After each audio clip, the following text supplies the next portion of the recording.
What's going on, guys? PTP here, and today I'm going to do another video, and today we're going to be talking about 3 arcade companies I want to see join Evercade in 2022. Now, these are just my opinion. This isn't based on anything else, and no company that's already releasing games on Evercade or have releasing games on Evercade will be on this list. So yeah, let's get into it. Now, the first one, number 3, the lowest one in my opinion, would probably be Sega. Now, the reason Sega's on this list is quite obviously Sega's a huge company. Everyone knows the Sega brand, and well, yeah, I do think getting some games like Sonic the Hedgehog might help sell Evercade. It also comes down to, like, would you really buy those games, and would you really buy an Evercade to play these Mega Drive games again when they're on Switch Online, they're on Nintendo, they're on Xbox, they're on PSP, they're on PlayStation, they're everywhere. You can get them anywhere now, so there's no real point in buying an Evercade to play, Sega Genesis games or Sega Genesis Mega Drive games, unless they're like new homebrew ones, especially when Sega's re-releasing so many of them. So I think more looking at the arcade side and against the arcade version of games like Altered Beast would be enough to really, convince people to buy into Evercade if they saw, Sega's releasing arcade games from the 90s, like I said, Altered Beast, or something like a arcade version of Virtua Fighter. Being able to play them on this VS with a friend or on your own on the handheld, it'd be fun. It'd be a great time. And we all know that we can run arcade games. We have 4 arcade collections, which have about a total of 40 games, from like Atari, Technos, Data East, and Galaco.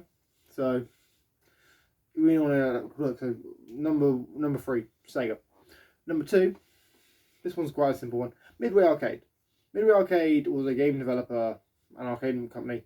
They went bankrupt in 2009, and their assets were seized by Warner Brothers Games, who was obviously part of Warner Media. The reason I reckon that would be an easy get is because games like Joust and Rampage, and obviously the original Mortal Kombat games, would be a huge draw for an audience. And I've spoken with Sean Cleaver in the past. I've sent him a DM on Twitter, and he said that they had gotten a lot of requests for Midway games. And I do think Warner Bros. Is probably looking at some of these old games and looking at how they can make money off of them. Because, let's be fair, they're not making a new Beast game. Well, not Beast game. They're not making another Rampage game, These are classic games from the 80s, 90s, from the arcades. Why not release them on a system which is all about classic games? And getting to play like the Mortal Kombat games, like the first 3, maybe, on Evercade, from the arcade as well.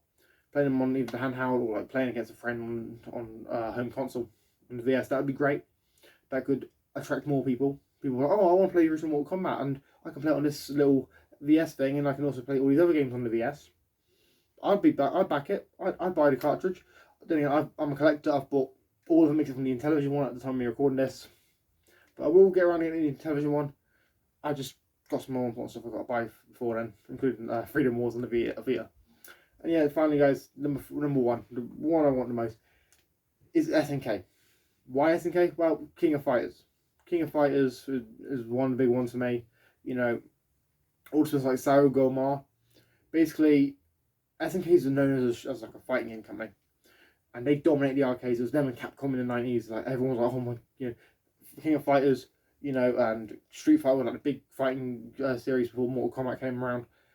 And I honestly got to admit, I would buy like an MK cartridge. I'd buy a special edition handheld. I'd buy a special edition VS if I wanted. If they decided, we're gonna get some SNK games on it. And SNK would need the money. Now people say, oh, SNK is like, some of their games are split up and like they're licensed to all these companies because SNK's been bought out bankruptcy so many times. Yeah, I know, I agree. But if they focus on like just the cool ones that they could get their hands on, that would be enough for me. I didn't grow up with SNK arcades. I didn't grow up with SNK really in general.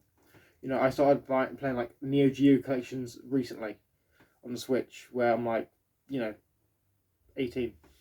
I'm not a kid. I'm not a kid anymore, and I'm starting to experience these games as an adult. So, if there's a like, hey, here's King of Fighters, or here's Metal Slug, or just some of the classic arcade games that they could get hands on, that'd be good enough for me.